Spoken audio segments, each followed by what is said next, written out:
Welcome to the Duck Dive. Today we're jumping into a really interesting entry from an old medical text. That's right.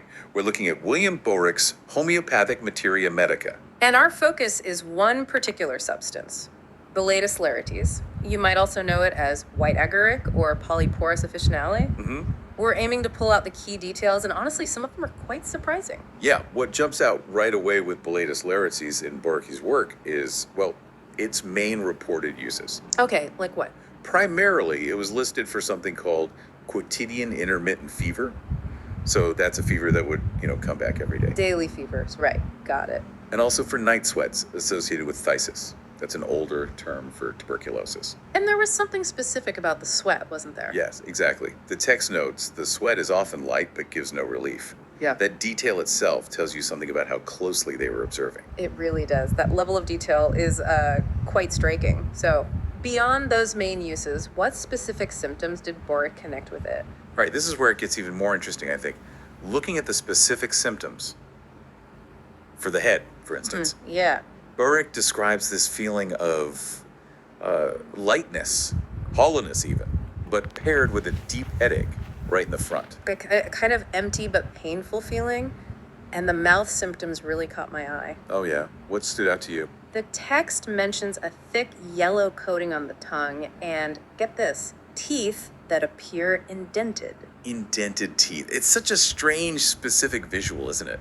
It really is, and constant nausea often went along with these, apparently. Exactly. And if you link that back to its use in fevers, the fever descriptions themselves are, well, pretty vivid. How so? Well, during the chills, there's this distinct chilliness felt right along the spine, but it's often broken up by frequent hot flashes. Like waves of hot and cold. Kind of. And they even noted behavior people yawning and stretching a lot during the chill phase. Wow, they were really watching everything. And severe aching was a big part too. Shoulders, joints, the small of the back. But crucially, Boericke emphasizes profuse perspiration at night. The night sweats again. Yes, but often with what he called hectic chills and fever, meaning that really intense, fluctuating kind usually seen in chronic wasting illnesses. Okay. And what about the skin? Were there specific things noted there too? Definitely. The skin is described as hot and dry. Particularly noticeable, it says, in the palms of the hands. Hot, dry palms. Okay. And itching is mentioned, but again, it's specific, not just everywhere. Right, you mentioned that earlier. Where exactly? More between the shoulder blades, the scapulae, and on the forearms. It really paints a picture, a very specific pattern of reaction. It absolutely does. And Boericke didn't just describe it in isolation. He also tried to place it in context, comparing it to related substances. Ah, like what? For example, he discusses agiricin, which is actually thought to be an active component of polyporous officinale itself. So from the same source material, basically. Essentially, yes.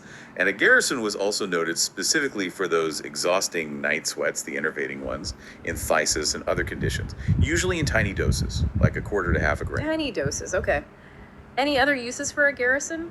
Yes, the text mentions its use in chorea, that's the neurological disorder with involuntary movements, and also certain heart conditions involving emphysema, fatty degeneration, general excessive sweating, and erythema, which is skin redness. So quite a range for that component. Did he compare Boletus laricis to others? Briefly, yes. He mentions Boletus luridus, connecting it to severe pain in the upper abdomen, the epigastrium, and a type of lumpy hives called urticaria tuberosa. Okay. And also Boletus satanis, which was associated with things like dysentery, vomiting, profound weakness, cold limbs, and even spasms.